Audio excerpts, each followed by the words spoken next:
I'm presenting a paper that I wrote about analyzing a paper that I wrote reviewing the various analyses of Belarus-China relations.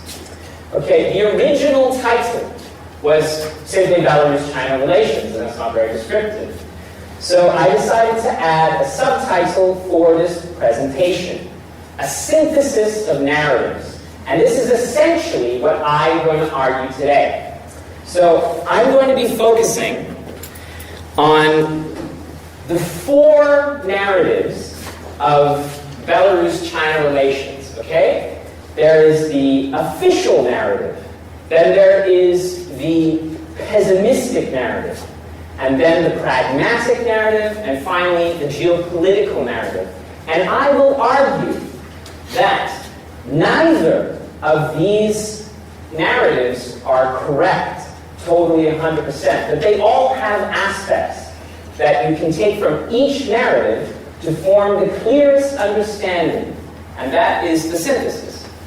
So, yes, so that's what I will be arguing today. And the synthesis is that the relationship still has potential, that is from the official narrative. There should be some caution and skepticism from the pessimistic narrative. Belarus takes great risks for conditional returns with China. That is from the pragmatic narrative.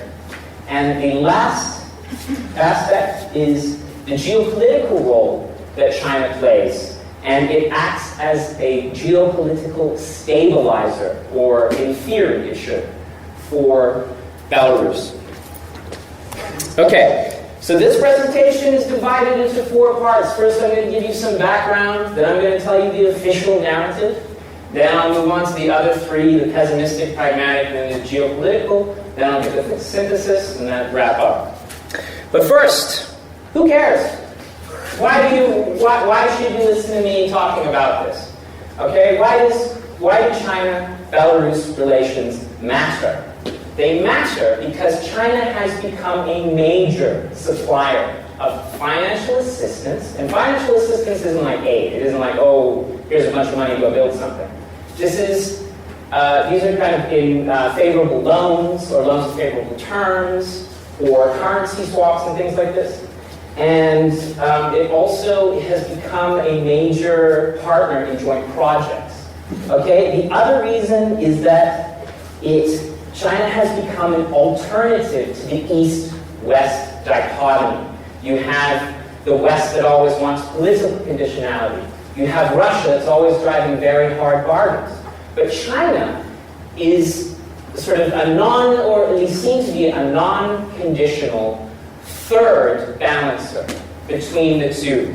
And finally, the other reason why following Belarus-China relations are important is because China if it increases its presence in Belarus and deepens ties, it may have an impact for regional relations with Russia and with Ukraine. So this is why it's worth listening. Okay, so some background information. In general, until 2006, not a lot is going on. Don't worry about it. Okay, and then approaching 2006, they know that they're going to pragmatize gas prices and tariffs with Belarus, so they can't Belarus can no longer capitalize off this gas moving through Belarus. So in late 2005, they sign a joint declaration, and the ball really gets going with China. Okay, so since then, the official narrative has been strength after strength. Everything's been just great, right? In 2010, you have Lukashenko being quoted by Xinhua saying, Belarus is China's best friend. And then also in around 2014, he speaks of the Great Stone Industrial Park as the symbol of Belarus-China relations. But the elephant in the room is when he said that, he was also telling off the people who had started the project because it hadn't even broken ground yet. there wasn't a single industrial structure standing, and it was supposed to have started in 2010. Okay, so, and just before we move on,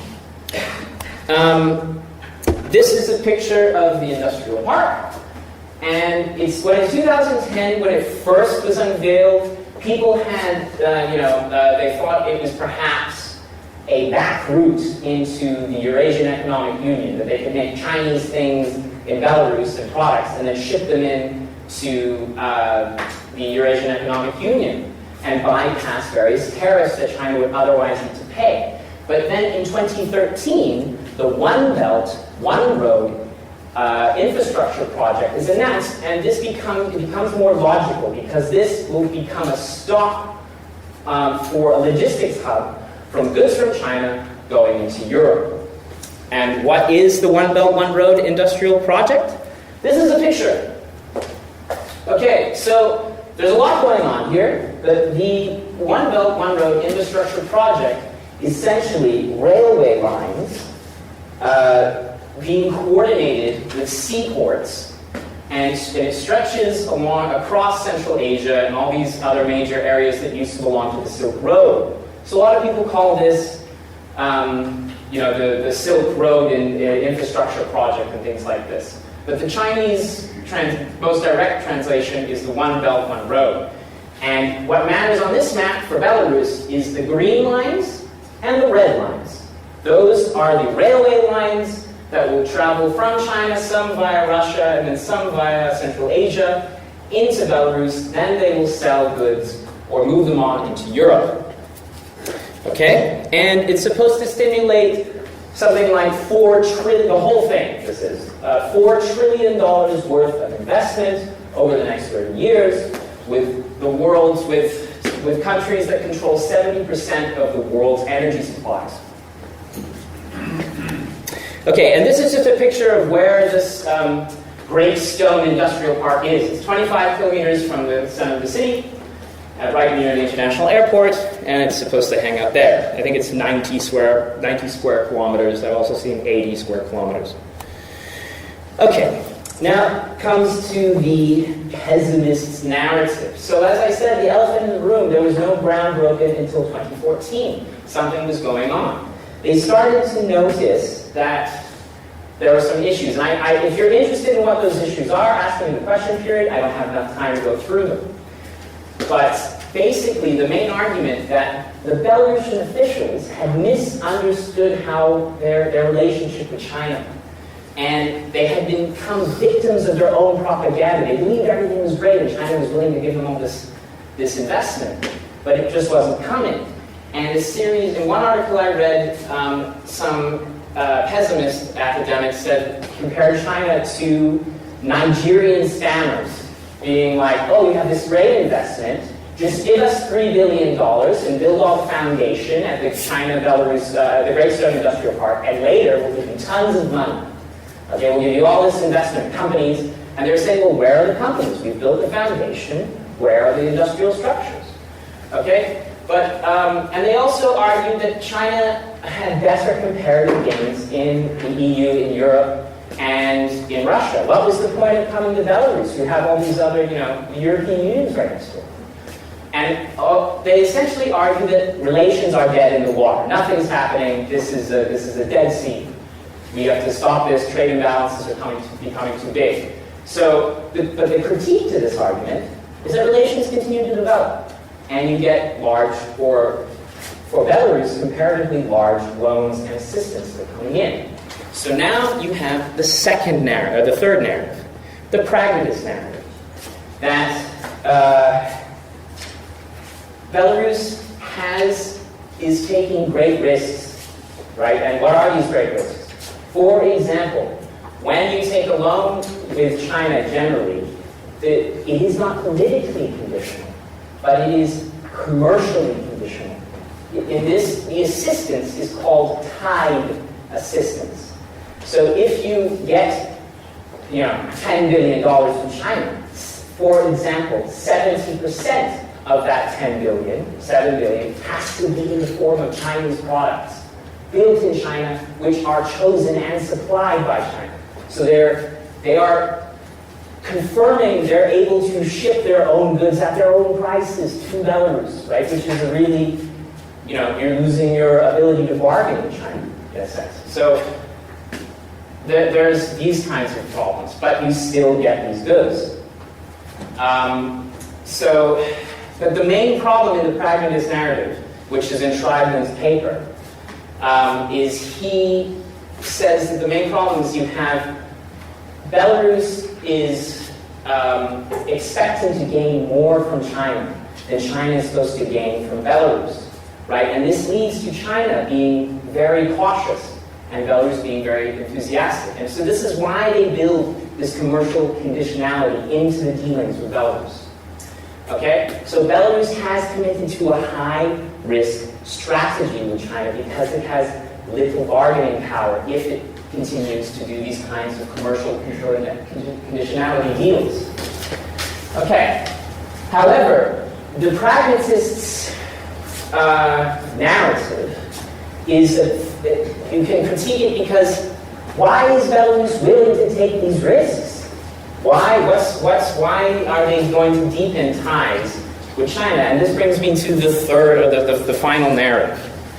Okay? It's the geopolitical narrative. And the reason, at least the geopolitical narrative argues, that they're willing to take these risks is that China acts as a stabilizer, as I said earlier. Okay? So they're non-interventionist, they're conditionality-free, and they're sort of a non-threatening partner, okay, where the West has conditionality, political conditionality, asking for, if we lend you money, you have to have no political prisoners, for example. They don't do this. And the other part of this geopolitical narrative is they argue that as China's growing presence in Belarus, or as China's presence grows, it contributes to perhaps a stronger authoritarian leaning within Belarus, right? And there are several critiques of this geopolitical narrative. It kind of misunderstands China's role. China isn't desperate to come to Belarus, right? It has been Belarus attracting China. And also, it inaccurately describes China's intentions. Because China isn't coming to, so in this paper by Kuchik, she argues that China's trying to invest in Belarus, but also it's spreading authoritarianism, which it wants to make a profit. People want to use these ties to get kickbacks and things, or at least is my argument. In China, right? So they're not trying to spread any kind of mode of rule, right? And finally, they believe that in this argument that it's China's support is totally unconditional. Well, it's not, or at least totally politically unconditional, because if you have commercial conditionality and you can't, for example, you can't build the Great Stone Industrial Park because you don't satisfy the Chinese conditions, this could have political ramifications. Okay? So, what is the synthesis? What parts can we extract from these four different narratives to make a synthesis or build the most accurate understanding? So, from the official narrative, there is potential. Okay? Things are moving forward. From the pessimistic narrative, you have to be cautious and you have to be skeptical. Okay? From the pragmatist narrative, there are gains for Belarus, but they are high-risk gains. And finally, the geopolitical narrative is that it acts as a balancer between Russia and the EU, and perhaps if China can make a large impact on Belarus, on the economy especially, it could make Belarus not have to adhere to Western standards of good governance, right? And maybe could enhance an authoritarian resistance, or authoritarian presence, rather, on the border. Okay, so I'm going to finish with some sort of future areas of research for these narratives that you could apply them to. So the first is my dissertation. So how is the Belarusian regime attempting to use ties with China to promote stability and remain in power. So that connects to the geopolitical narrative. And then you have, so you can do further research into the One Belt, One Road. So China, recently in September, around 29th or 30th, Xi Jinping promised to make Belarus a central hub on the One Belt, One Road. So there is more to come with that. And that's from the pragmatic narrative. And finally, we have this growing trade imbalance between China and Russia, which you can connect with the pessimist narrative. But it's, sorry? China and Belarus. Yes, sorry, did I say Russia? Okay, sorry. But China still offers loans and assistance and can be useful. Okay? And, okay, so I conclude. Those are the four narratives.